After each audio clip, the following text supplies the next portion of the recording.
amahoro y'Imana mwese. Nubwo ntarakira gripe neza, reka tugirane ikiganiro ko mbona ko abantu benshi mukomeje kumpamagara musaba audio. Ariko reka ngira ikiganiro mbivuga ko mu kanya ndashaka ko tuganira ku ijambo rivuga ngo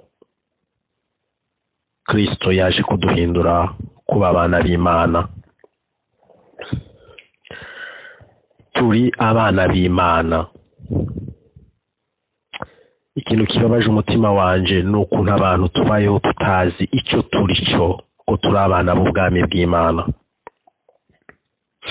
bitewe n'inyigisho zipfuye abantu batamiye. Uburozi bwamaze gucengera mu mitima yabo no mu bwonko bwabo no mu bwenge bwabo. Abantu babayeho mu buzima bw'ubwoba. Abantu babayeho badafite ibyiringiro, badafite ibyizigiro yuko bazoja mu ijuru. Abantu babayeho bafata Imana nkaho Imana ari méchant, Imana ni umwanzi, Imana ni dictature, igira dictature, Imana ni terroriste, Imana wagira ngo ni umwicanyi, Imana wagira ngo izorimbura gusa, Imana nta mbabazi igira, Imana nta kwihangana igira, Imana nta rukundo igira, bitewe n'inyigisho abantu bahabwa mu maeglise ya dimanche y'iterabwoba yo kubahahamura, yo kubakura umutima. Abantu bakabaho badafite umudendezo, badafite umwidegemvyo. Ni ukuri birambabaza kandi bikongera bikambabaza kuba umuntu amaze 20 ans adafite confiance cyangwa ibyizigiro vy'uko ari umwana w'Imana, azobona ijuru, azobona ibyiza by'ubwami bw'Imana. Nta silence, abantu kutamenya silence y'amaraso ya Kristo icyo yakoze kugira ngo aduhindure kuba abana b'Imana.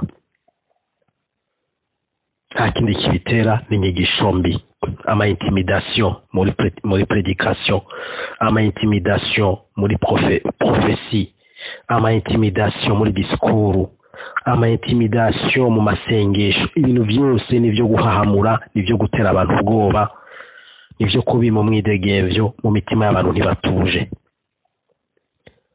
Akantu kose karakubita umuntu akaba afise ubwoba. Imitima y'abantu ntabwo tranquille, ntabwo ituje, yarihevye, kubera ko chaque amateraniro cyangwa se amakoraniro bajamo nayo kubakura umutima, nayo kubahahamura. Saba mama barahahamutse, saba gabo barahamutse, saba kobwa bo barashize, saba sore wapi, nta muntu muzima ukiriho. Bantu bagendana ubwoba, bafashe Imana nkaho ifite igitabo ko mu gitabo cya registrere nukora akantu gato ihita ifata gome ikagufuta ngo wakongera kuja amasengesho cyane no gufata jeune ya 40 jours ngo ikongera ikakwandika, ngo wananirwa gutanga dixième ikagufuta, watanga ngo dixième n'amadeni yose ufite ngo ikakwandika. Quelle prédication! Izo ni inyigisho nyabaki, ivyo ni ibiki? Inyigisho zipfuye, inyigisho z'abadayimoni n'ubuhanuzi bupfuye. Abantu bigize abahanuzi bakuriye muri doctrine z'amadini babacengeje mu inyigisho zipfuye z'abadayimoni.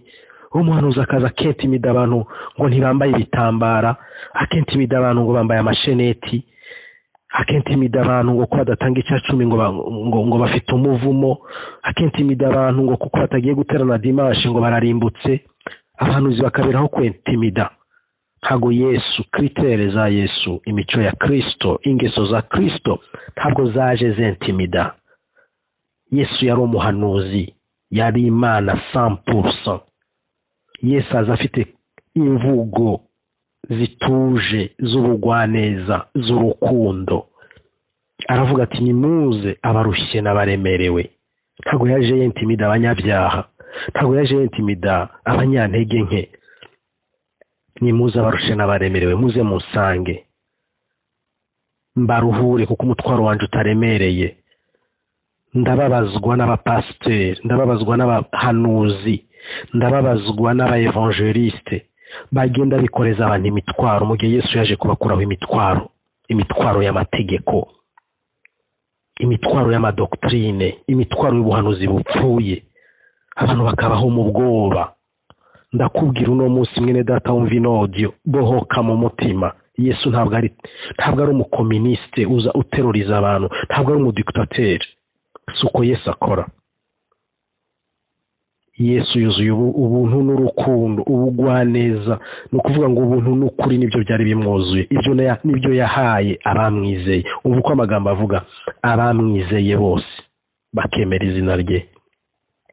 Yabahaye ubutwari n'ubushobozi, hari imbaraga yabahaye, hari inkomezi zabajeho ngo zibahindura kuba abana b'Imana. None ndababaye kubona uno munsi abantu batagenda bisanta ko ari abana b'Imana, kubera ko izo nkomezi ntibigeze bazisogongeraho, ntibigeze bazihabwaho, kuko bigishijwe inyigisho zirabadeviya, zibajyana mu kwizera Yesu wundi atari Yesu w'ukuri, ubaha inkomezi zibahindura kuba abana b'Imana. Niyo mpamvu abantu bishakashakamo kugororoka no gukiranuka bakabibura, iteka bakagendana ubwoba. Abantu barakoresha force zabo ngo bakore iby'Imana ishaka, ntabwo babishobora. Hari ubushobozi, hari izindi imbaraga ziza kuguhindura ugakora iby'Imana ishaka, ukitwa umwana w'Imana. Utazifise uzahora mu bwoba, uzahora mu maganya, uzahora mu gucanganyikirwa, ndetse kamere n'urwana nazo ngo ntukore icyaha. Hari igihe ibyaha bizogutinyuka kuko nta protection ufite muri wowe ivuye kuri Kristo yakurinda gukora ibyaha. Ndabivuga n'agahinda kuko abantu nta mudendezo, nta freedom, nta mwidegemvyo wa Yesu bararonka. Reka mbabaze ikibazo kandi nawe ucibaze ugisubize. Ufise abana wavyaye bakuriye mu maboko yawe, papa mama mwavyaye abana. Hari igihe ugira amahirwe make, mu bana hakavukamo ikidebire, mu bana hakavukamo umwana utuzuye, mu bana hakavukamo umwana ufite ubumuga. Reka nkubwize ukuri, ntabwo ushobora gufata umwana wivyariye watwise amezi 9 ukajya ku gise cyiwe kumva uburibwe bw'igise bw'urubyaro,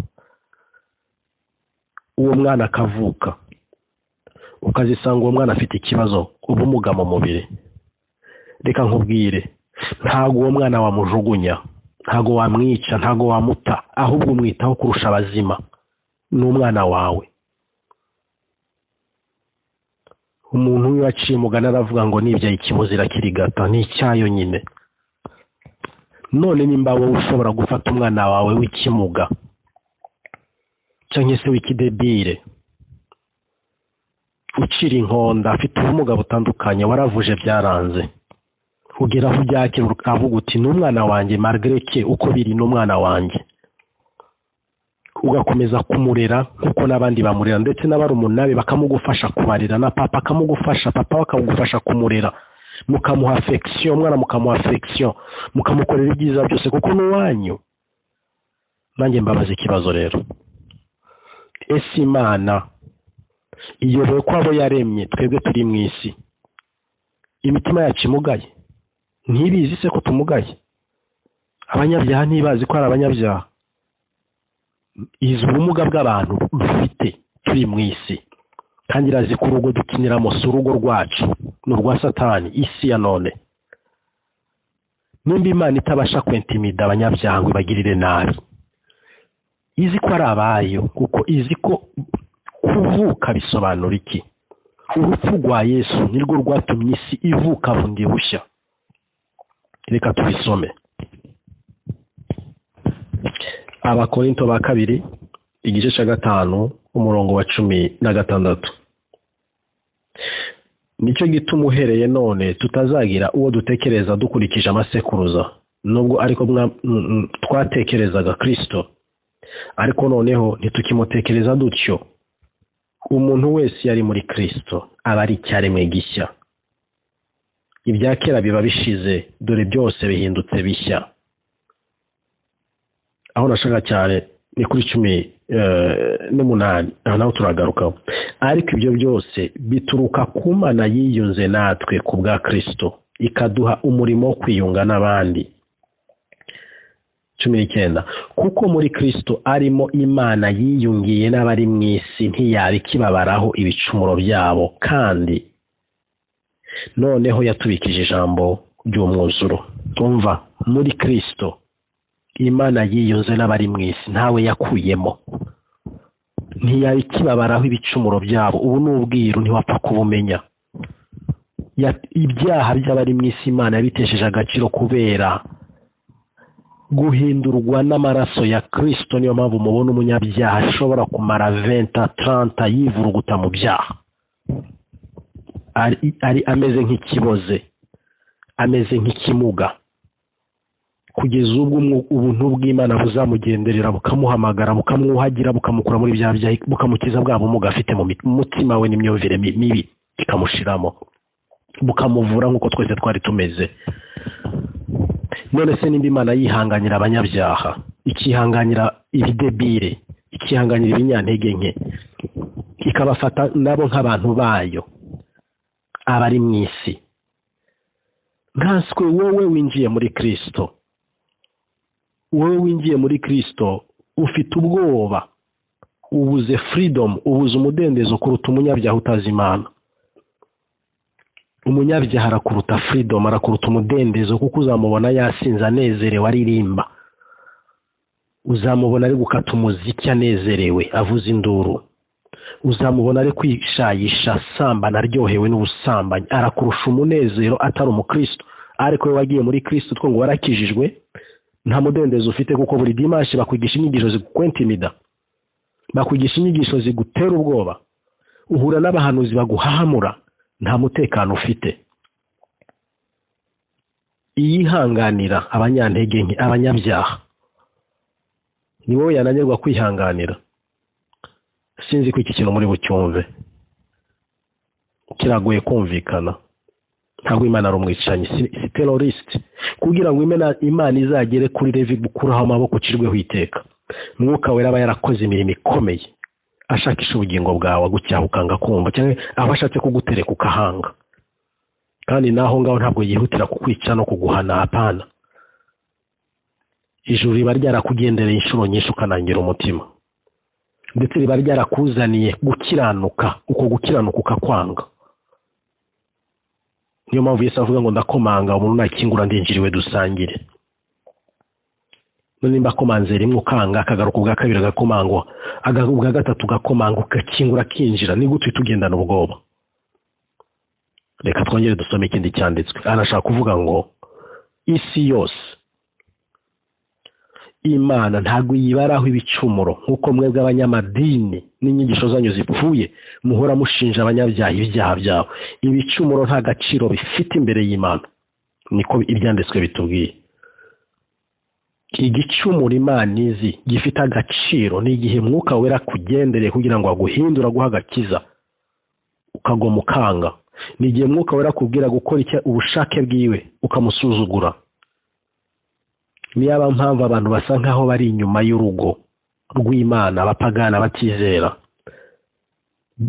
bari hanze y'urugo, hanze ya clôture y'ubumana, bategereje ko Mwuka wera aza kubahamagara. Igihe azahamagara azavuga ngo naka ngwino, ahita yinjiza mu gakiza. Ariko mu gihe utarahamagarwa nta condamnation ihari. Condamnation iza uko wahamagara ukanga kwitaba.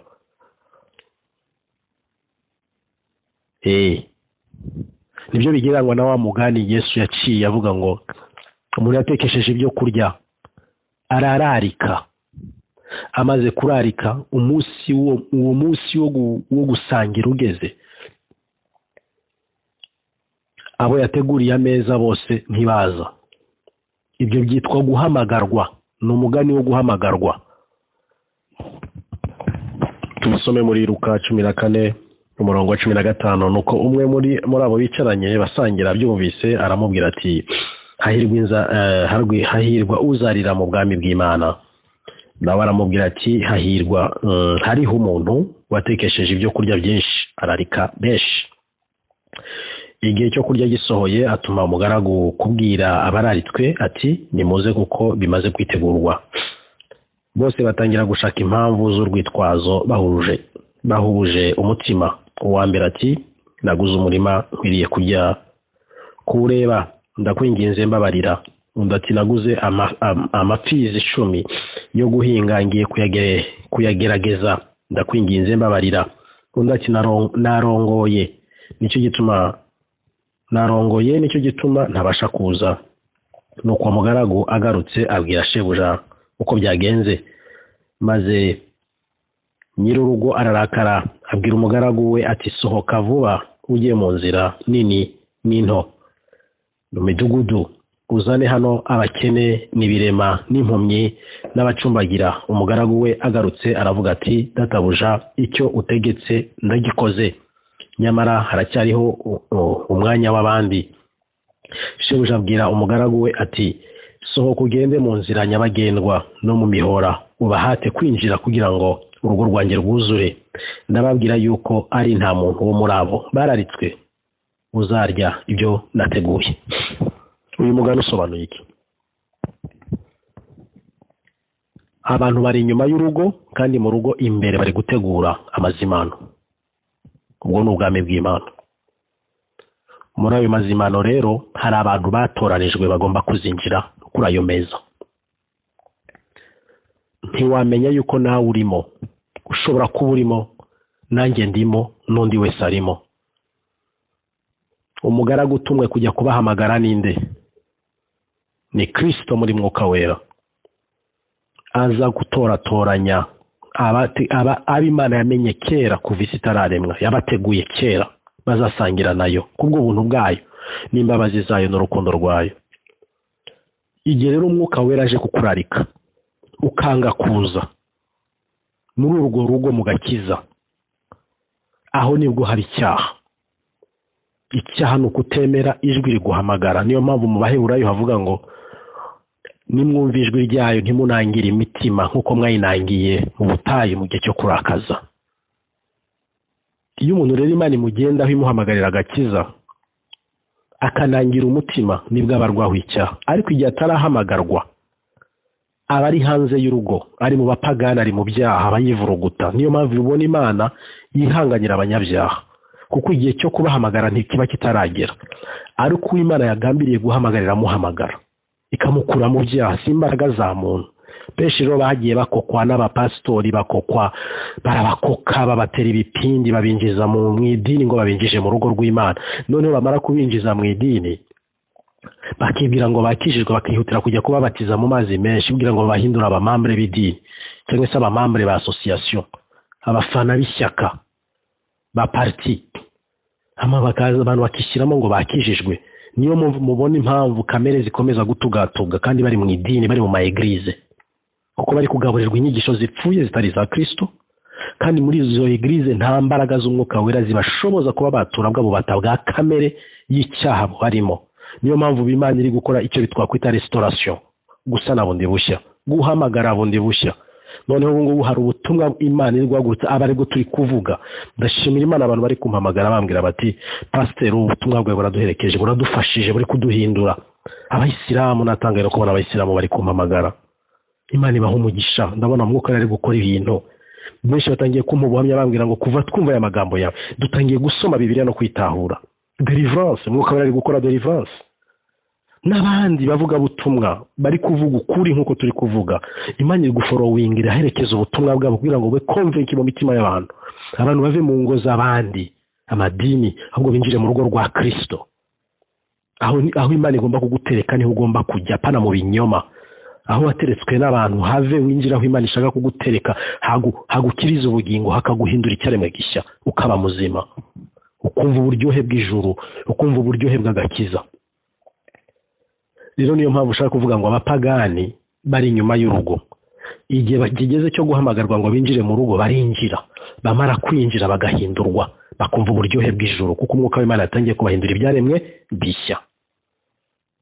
Ariko uyu mugani uratubwiye yuko uyu mugaragu ngo bamaze kwitegura, abatumiwe ntibaza, batangira gutanga impamvu kandi ngo bahuje umutima.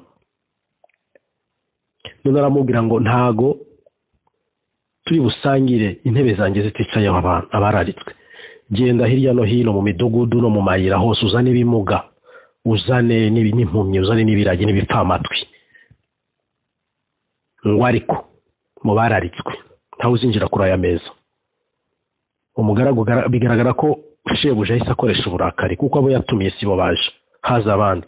Kuki yatumiye ibimuga, agatumira impumyi, agatumira n'ibipfamatwi n'abakene n'abandi bose asanze mu mihanda? Bisobanura iki? Hano ni ubwiro. Narababwiye ko nzajya mbabwira ukuri. Hariho abantu bibwira ko bari mu gakiza batakarimo, binjiye muri za doctrine n'inyigisho z'ibinyoma n'impano z'ibinyoma n'ubuhanuzi bw'ibinyoma n'imyizerere ipfuye y'ibinyoma itabaha gukiranuka. Imana igashaka kongera kubarenovera, bakanangira imitima, bakazana impamvu. Oya sinzumva izi nyigisho z'uyu mupasiteri kuko izi ni inzaduka. Oya sinzumva inyigisho z'uyu mupasiteri kuko zirayobya. Oya sinzumva inyigisho z'uyu mupasiteri kubera atari ukuri. Umviriza nkubwire, uzareke kuzumva. Jewe bahati ndi kuzikubwira ukanga kuzumva. Iza gutumaho n'undi uri muri Amerika hari muhure azikubwira. Aho uri muri icyo gihugu urimo uzahura n'abandi bakubwira ibyo jewe nkubwira, kuko ari Imana yabatumye. Wange kumva. None umviriza icyo bizakora. Izi nyigisho zizajya ku bapagani, nibo bimuga, nibo bipfamatwi, nibo bakene mu mitima. Nibazumva baryoherwe, nibaryoherwa bizere, nibizere bakuramplase ku ntebe y'ubwami, bazasangire na Kristo. Umwanya wawe ufatwe n'abandi kuko winangiye umutima. Warararitswe winangira umutima. None Imana irakuramprasisha abo we wita ibimuga, abo wita abapagani, abo wita abasinzi, abo wita indaya. Niyo mpamvu Yesu yavuze ijambo ryiza abwira abigishwa be, arababwira ati gukiranuka kwanyu ni kutaruta uko abanyabwenge b'ibyanditswe n'abafarisayo. Mumenye ko abasambanyi n'abajura bazabatanga mu bwami bw'ijuru. Kubera iki ababwiye ayo magambo? Nuko azi ko hari abazahamagarwa bakanga kwemera, bakanangira imitima. Basi iyo ntebe ntabwo zizaba impfabusa. Iyo place izashyirwamo abandi. Niyo mpamvu Yesu yavuze ngo mwitonde, kuko abibwira ko ari abambere bararisika kuzaba binyuma. Kandi babandi binyuma mutekereza ko ari bo binyuma, barisika kuzaba abambere. Nibo bazaba abambere. Abambere bazaba binyuma, abinyuma baba abambere. Wowe uribwira ngo uri kujya mu ijuru, wisange wabaye w'inyuma. Wowe undi watekerezaga ko ari we w'inyuma, umupagani waciragaho urubanza ngo n'umunyabyaha, usanga ari we ari imbere. N'abandi bikakaza ngo barakora ibitangaza, ngo barahagurutsa ibimuga, sinzi ibikabyo n'iki by'ibinyoma. Yesu yaravuze kuri wa munsi ihene zizagiye ibumoso, intama zigiye iburyo. Pawulo azamubwira ngo twakoraga ibitangaza mu izina ryawe. Impumyi zarahumutse, ibiragi byaravuze, ipfamatwi byarumvise. Azababwira ngo nimwumve yo mwabakora ibizira mwe, sinigeze mbamenya. Kandi barakoraga ibitangaza, impano za karemano, impano zerekejwe n'imbaraga z'abadayimoni zarabakoresheje, kandi bakoreshwaga mu izina rya Yesu. Yesu atari Yesu original, Yesu antikristo, Yesu wundi, Yesu pirate. Nabatanga imbaraga, atanga impano. Impano tuzabigarukaho kuko hariho impano karemano, talent natural talent. Hariho n'impano z'abadayimoni zishushanya zigakora mu izina rya Yesu. Hariho n'impano z'umwuka wera. Niba ntarabivuze mu topic y'ubushize nzabigarukaho mu buryo bwihariye. Icyo ushaka kugarukaho ndangiza niki?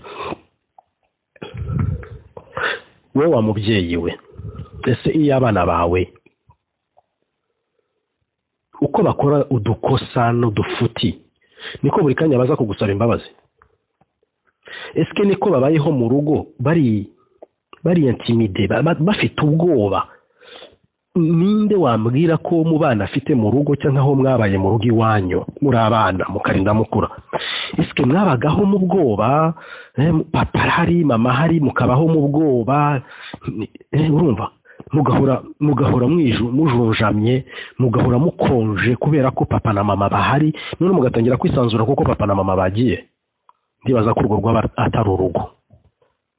Nimba hari ikintu kinezeza ababyeyi, ni ukubona abana bacu bakina, biruka, basakuza, burira utuntu, bahimbahimba udukino, ubona banezerewe. Wamuhereza akantu ko kurya akanezerwa, wamuzanira akenda akishima, ukanezerwa no kubona umwana wawe aririmba, ukanezerwa no kubona umwana wawe aganiriza abandi, ukabona umwana aracangamutse. Nicyo kintu kinezereza umubyeyi. Kandi iyo ubonye umwana akonje, atavuga, yajunjamye, uhita uvuga uti umwana wanjye yabyaye. umwana wanjye yarwaye, ararwaye kuko ndabona atameze neza. Niko ababyeyi tumeze. Icyo ashatse kuvuga rero ni iki? Tumaze kuba muri Kristo Yesu,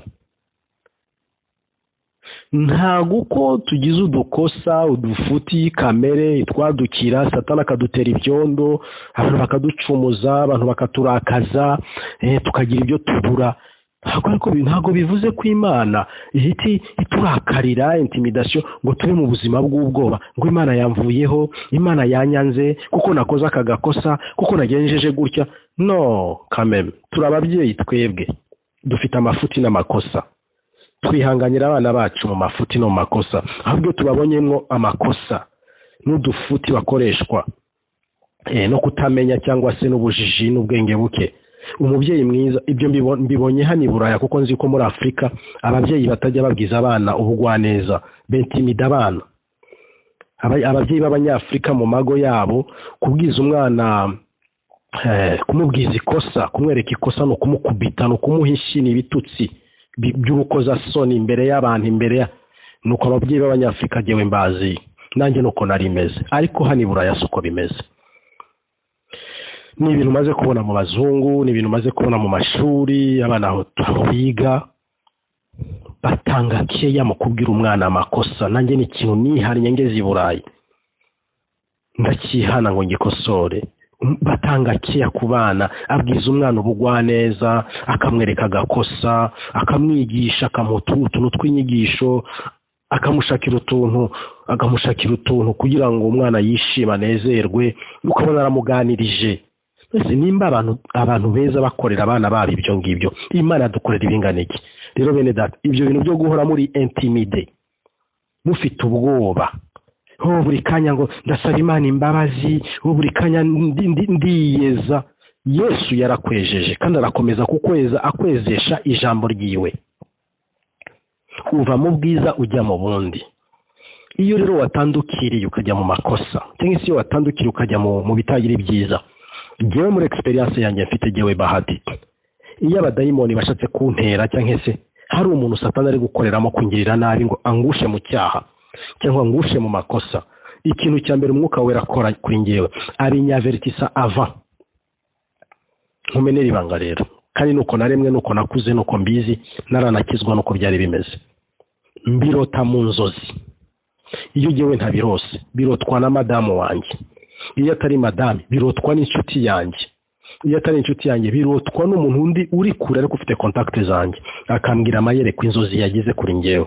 Iyo zije ari ku bantu babiri, cyangwa igihe nazirose n'undi akazirota, nitamenya ko ari avertissement. Hari ikintu kiri gutegurwa mu isi y'umwuka kugira ngo kize kuntandukanya n'ubwiza bw'Imana. Ariko kuvuga ngo akantu kose ngo narakaye, navuze nabi, natonganye, nagize gutya, patati patata, Mana mbabarira, Mana urumva, ndiyeza Mana. Ntabwo ariko abana banyiteka, ntitubabujije kwihana. Nimba wumva ko aribyo bikubaka bikaguha amahoro, byo bikora, ariko bita bigaragaza ko utarakura mu kwizera, uracyari umwana mu gakiza. Ntabwo urumva agaciro kuko uri umwana muri Kristo. Ko ndongera mbivugemo, mbisubiremo.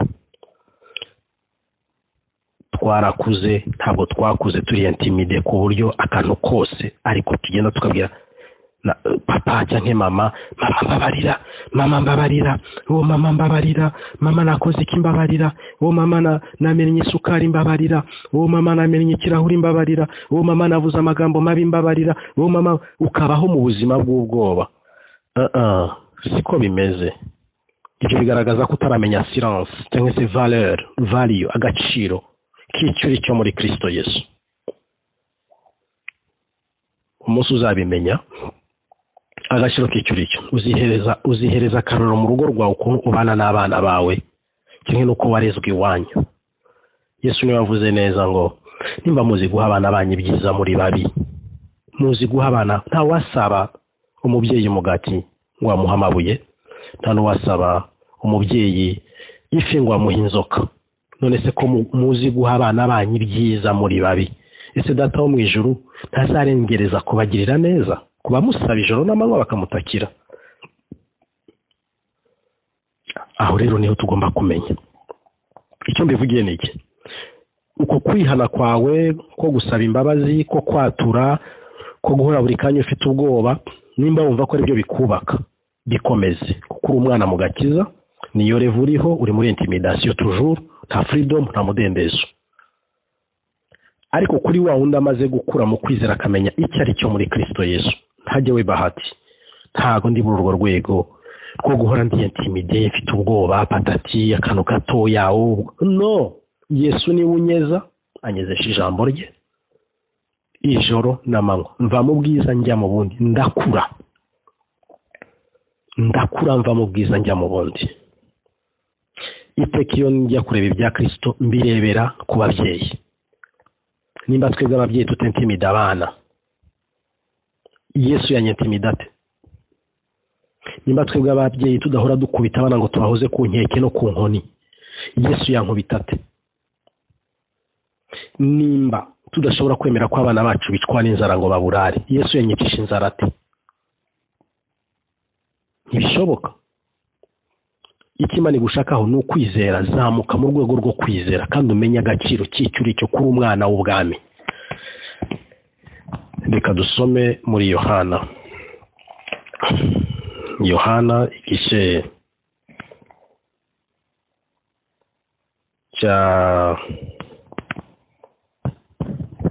cya mbere umurongo wa 10. Yari mu isi ndetse niwe uwayiremye, nyamara ab'isi ntibamumenya. Yaje mu bye, ariko abe ntibamwemera. Icyakora abamwemeye bose bakizera izina rye, yabahaye ubushobozi bwo kuba abana b'Imana. Abo ntibabyawe n'amaraso cyangwa n'ubushake bw'umubiri cyangwa n'ubushake bw'umugabo, ahubwo babyawe n'Imana. None icyo Yohana hano ari guhishura, arahishura ababyawe na Kristo. Abaha ubushobozi, abaha ubutwari, ubahindura kuba abana b'Imana, bagakora ubushake bw'Imana, bakira imbuto z'ubumana. Ntibabyawe n'abagabo, ntibabyawe n'ubushake bw'abagore. Bizeye Kristo. Rero hari ikibazo abantu bafite. Abantu ntabwo bazi Yesu bizeye uwo ari we, kuko bigishijwe ubutumwa bw'abamisiyonere bupfuye bw'amategeko n'inyuguti, ubutumwa bw'abashakashatsi, abafilozofe. Nibwo abantu bizeye, nibwo bagendera mu madoktrine y'ama-eglise, nibwo babigisha chaque dimanche. Ubwo ntabwo bushobora kubaho ubushobozi, ntimushobora kubonamo ubutwari, imbaraga zibahesha guhinduka abana b'Imana, kuko bababwiye ubutumwa bupfuye.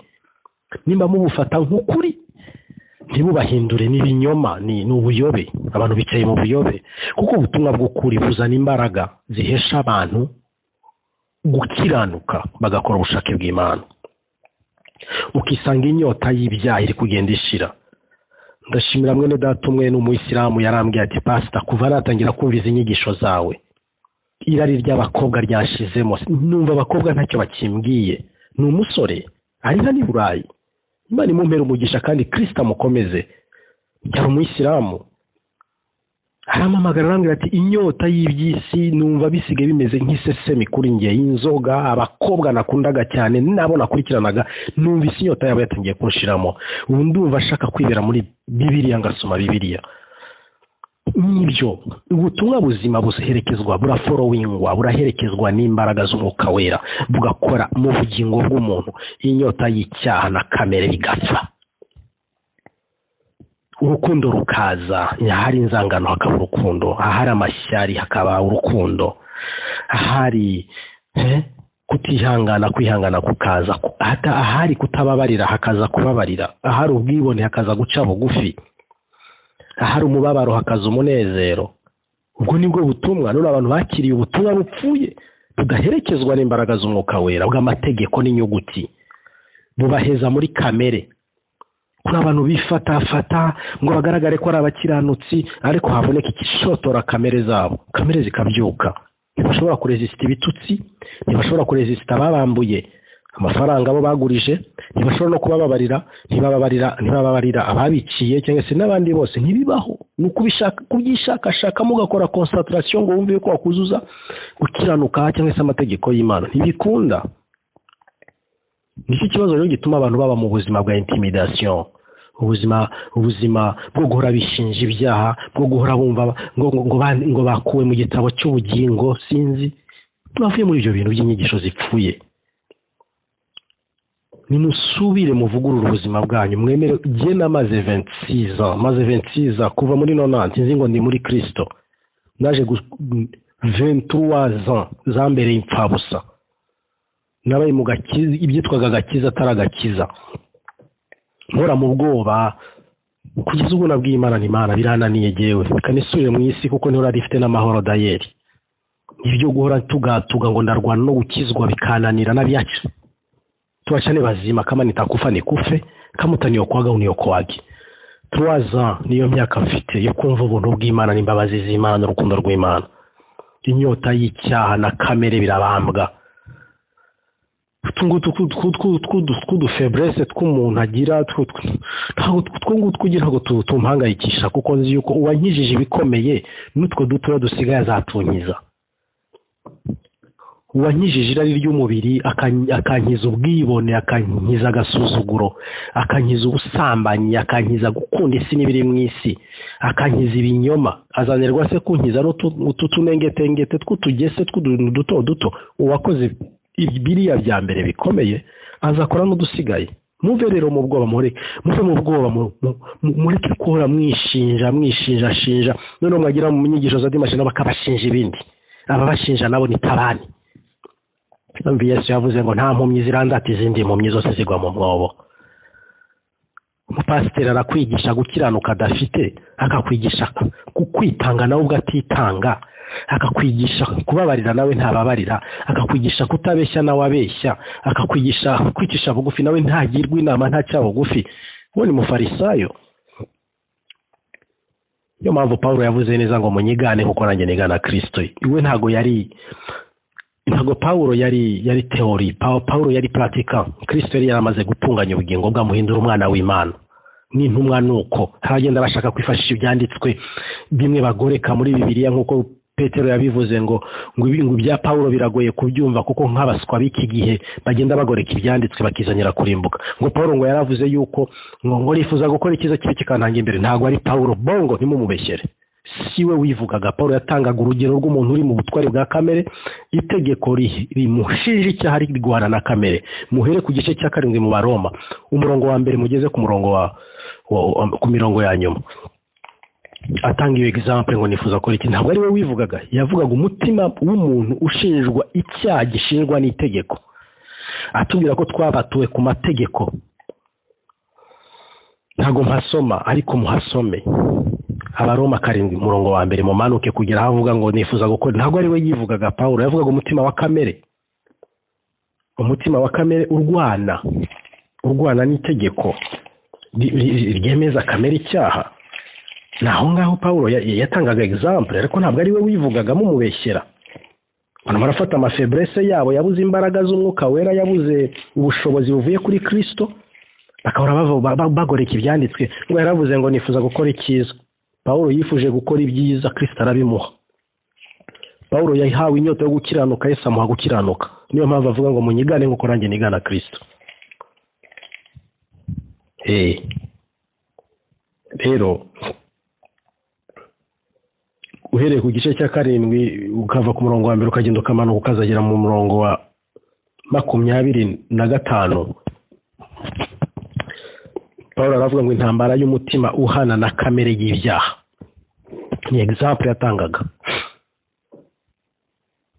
Ariko nusoma ibindi byanditswe bitwereka ko tugomba kugera ku gukiranuka cyo gutunganywa rwose, tukava mu bya mbere bya Kristo tukagera aho dutunganywa rwose mu gitabo cy'Abaheburayo. Paulo abwira Timoteyo, aramubwira ati Timoteyo ndagutongera mu nyonga z'Imana, uboneke utariho ikizinga cyangwa umugayo kugeza ku kuboneka k'umwami wacu Yesu Kristo. Kuki amubwiye gutyo? Nuko amubwiraga ngo yiyubare, yirinde, ye kubonekaho ikizinga n'umugayo kugeza ubwo Yesu Kristo azagaruka. Ibyo nibyo binabwirwa twese abizera Kristo. Nuko tugomba kwirinda, tukiyubara, tukaba mu bwenge buduhesha gukiranuka kw'Imana, uko umwuka wera tuyobora, uko atubashisha, uko aduhishurira, ntitubonekeho ikizinga cyangwa umugayo. Ndashaka kubabwira bene data impamvu abantu mutiyumvamo kuba abana b'Imana, nuko imbaraga zibahesha gukiranuka zibahindura kuba abana b'Imana zitarakumanukira. Nizikumanukira zizacagagura faiblesse zose ufite, na kamere ikunda kukwizingiraho izakuvaho. Ariko ntibishoboka yuko ibyo ngibyo wabiheshwa, wabihabwa mu gihe cyose ukizera amafuti, ukizera ubutumwa bupfuye, kugira ngo rero ubohoke. Yesu niwe yabwiye abigishwa barabwira muri Yohana 15 ngo ubu mumaze kwezwa n'ijambo ryanjye, mube muri nge nanjye mbe muri mwebwe, nibwo muzabasha kwera imbuto. Ijambo rya Kristo niryo ritweza. Para byo ngo duhora ngo twiyeza, we wakwiyeza wowe, ntabwo we wakwiyeza se gute? Umutima wawe urandura weza gute? Ijambo niryo rikweza. Uva uko ugenda umenya ukuri, nimumenya ukuri kuzababatura. None se kuza kubatura iki? Kuza kubatura ibyo uboshywe, nizo kamere, nizo ngeso mbi, niyo myumvire mibi, ni byo byaha. Ukuri ni amagambo ya Kristo aza akakubwira ngo kora gutya na gutya na gutya, izere gutya na gutya. Yesu agenda akakwimenyesha. Uko urushaho kumumenya ni kugenda ubatura ububohoka, ukagenda wunguka ubwenge buguhesha kumenya Kristo, ukagenda none guhabwa ishusho yo gusa nawe buri munsi, ukaza wisanga uri mu buzima bwo kuba nkawe. Ariko ibyo ntibishoboka ku bantu biyemera, ntibishoboka ku bantu bihagararaho, ntibishoboka ku bantu bashaka kuzana experience ngo bamaze imyaka myinshi muri eglise, ngo ari abakozi b'Imana bibone, abishyize hejuru, abarozwe, abanduye.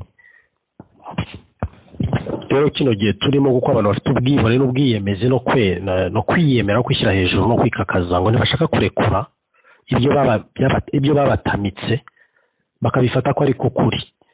Ikizakwereka ko atari ukuri nuko nawe ubugingo bwe budahinduka, buguma ari bwa bundi uko wari utarinjira mu idini rya kirokore, niko n'ubu ngubu uri, n'ibitekerezo byawe niko biri, na kamere yawe niko iri. Niyo mpamvu bizakwereka yuko nta bushobozi bw'imbaraga z'Imana bushobora gukorera muri we, kuko wigishijwe ibinyoma, keretse niwemera kubyiyambura. Ndarangiza mvuga ngo abantu b'iki gihe bakunda ababentimida, bakunda ababahanurira ibinyoma, bakunda ababwira ngo muravumwe, n'ubundi muzavumwa, kuko nibyo mukunda kumva. Mukunda ababarimbura ngo murarimbutse, nyine n'ubundi muzarimbuka nyine, kuko mukunda inyigisho z'ababarimbura. Mukunda ababwira ngo Imana iraguhana, nuko nyine bizakubera nk'uko nguko babikwaturiraho abo batekamitwe, abo bigisha b'ibinyoma, bagushakaho indamu, bakwentimida ngo ntiwabahaye amafaranga, ngo ntiwatanze ibyacumi, ntiwatanze amaturo, ntiwagize gutyo. Bizakuberaho gutyo. Ariko reka nibwira abana b'ubwami, nimuhindure imyumvire, mumenye ko Yesu Kristo ni papa mwiza kuruta abapapa bose babayeho ku isi, ni mama mwiza kuruta abamama bose babayeho ku isi, ni inshuti nziza kuruta inshuti zose zabayeho ku isi.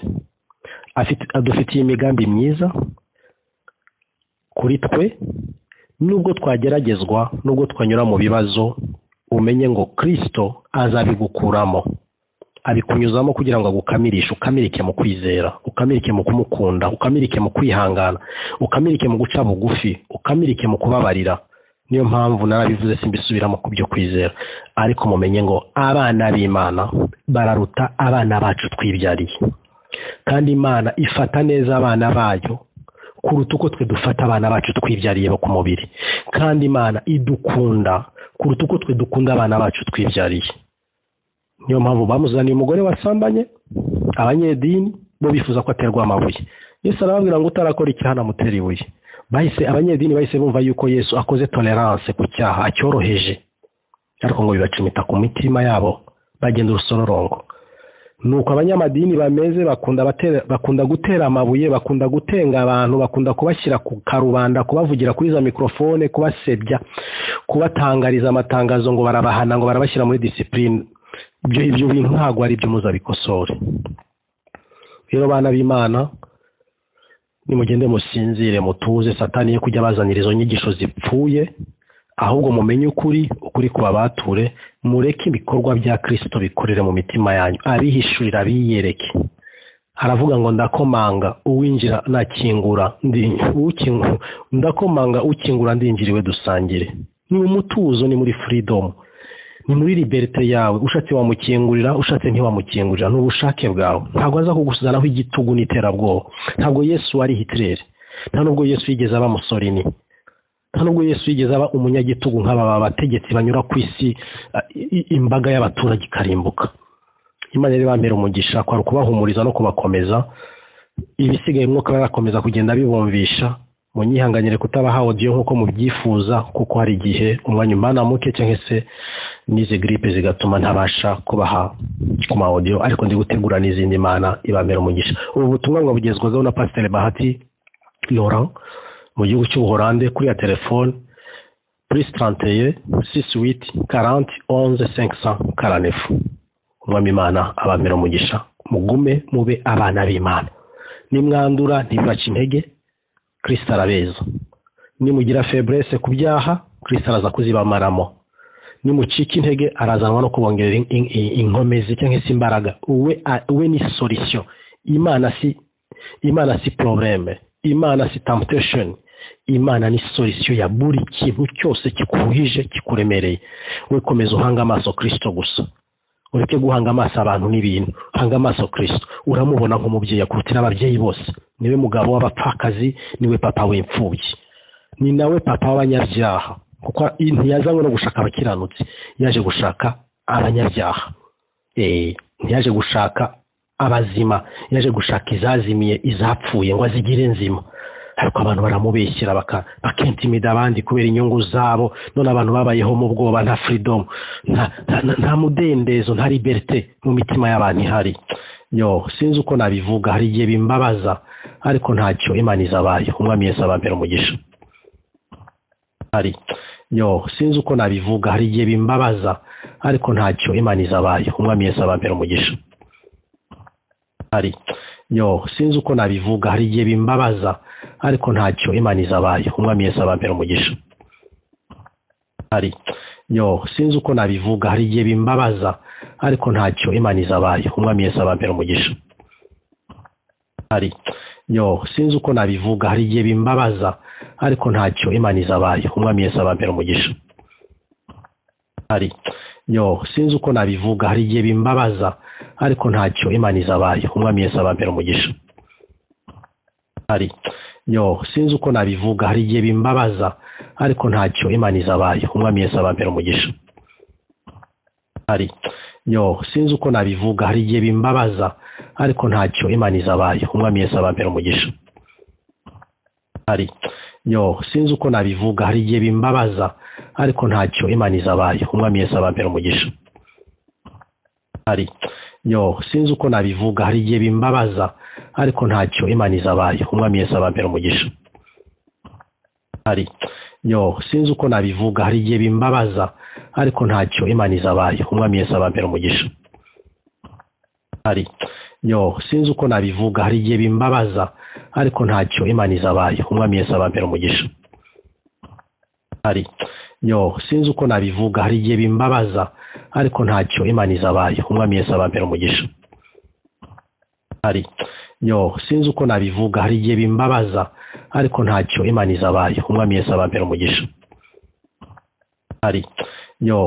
nabivuga, hari igihe bimbabaza, ariko ntacyo Imana izabaye. Umwami Yesu abambera umugisha.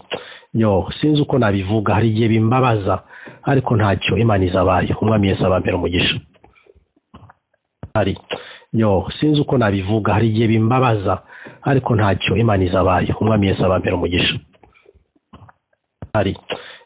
Sinzi uko nabivuga, hari igihe bimbabaza, ariko ntacyo Imana izabaye. Umwami Yesu abambera umugisha. Sinzi uko nabivuga, hari igihe bimbabaza, ariko ntacyo Imana izabaye. Umwami Yesu abambera umugisha. Sinzi uko nabivuga, hari igihe bimbabaza, ariko ntacyo Imana izabaye. Umwami Yesu abambera umugisha. Sinzi uko nabivuga, hari igihe bimbabaza, ariko ntacyo Imana izabaye. Umwami Yesu abambera umugisha. Sinzi uko nabivuga, hari igihe bimbabaza, ariko ntacyo Imana izabaye. Umwami Yesu abambera umugisha. yo sinzi uko nabivuga, hari igihe bimbabaza ariko ntacyo Imana izabaye. Umwami Yesu abambere umugisha. Yo sinzi uko nabivuga, hari igihe bimbabaza ariko ntacyo Imana izabaye. Umwami Yesu abambere umugisha. Yo sinzi uko nabivuga, hari igihe bimbabaza ariko ntacyo Imana izabaye. Umwami Yesu abambere umugisha. Yo sinzi uko nabivuga, hari igihe bimbabaza ariko ntacyo Imana izabaye. Umwami Yesu abambere umugisha. Yo sinzi uko nabivuga, hari igihe bimbabaza ariko ntacyo Imana izabaye. Umwami Yesu abambere umugisha. Yo sinzi uko nabivuga, hari igihe bimbabaza ariko ntacyo Imana izabaye. Umwami Yesu abambere umugisha. Yo sinzi uko nabivuga, hari igihe bimbabaza ariko ntacyo Imana izabaye. Umwami Yesu abambere umugisha. Yo sinzi uko nabivuga, hari igihe bimbabaza ariko ntacyo Imana izabaye. Umwami Yesu abambere umugisha. Yo sinzi uko nabivuga, hari igihe bimbabaza ariko ntacyo Imana izabaye. Umwami Yesu abambere umugisha. Yo sinzi uko nabivuga, hari igihe bimbabaza ariko ntacyo Imana izabaye. Umwami Yesu abambere umugisha. Yo sinzi uko nabivuga, hari igihe bimbabaza ariko ntacyo Imana izabaye. Umwami Yesu abambere umugisha. Yo sinzi uko nabivuga, hari igihe bimbabaza ariko ntacyo Imana izabaye. Umwami Yesu abambere umugisha. Yo sinzi uko nabivuga, hari igihe bimbabaza ariko ntacyo Imana izabaye. Umwami Yesu abambere umugisha. Yo sinzi uko nabivuga, hari igihe bimbabaza ariko ntacyo Imana izabaye. Umwami Yesu abambere umugisha. Yo sinzi uko nabivuga, hari igihe bimbabaza ariko ntacyo Imana izabaye. Umwami Yesu abambere umugisha. Yo sinzi uko nabivuga, hari igihe bimbabaza ariko ntacyo Imana izabaye. Umwami Yesu abambere umugisha. Yo sinzi uko nabivuga, hari igihe bimbabaza ariko ntacyo Imana izabaye. Umwami Yesu abambere umugisha. Yo sinzi uko nabivuga, hari igihe bimbabaza ariko ntacyo Imana izabaye. Umwami Yesu abambere umugisha. Yo sinzi uko nabivuga, hari igihe bimbabaza ariko ntacyo Imana izabaye. Umwami Yesu abambere umugisha. Yo sinzi uko nabivuga, hari igihe bimbabaza ariko ntacyo Imana izabaye. Umwami Yesu abambere umugisha. Yo sinzi uko nabivuga, hari igihe bimbabaza ariko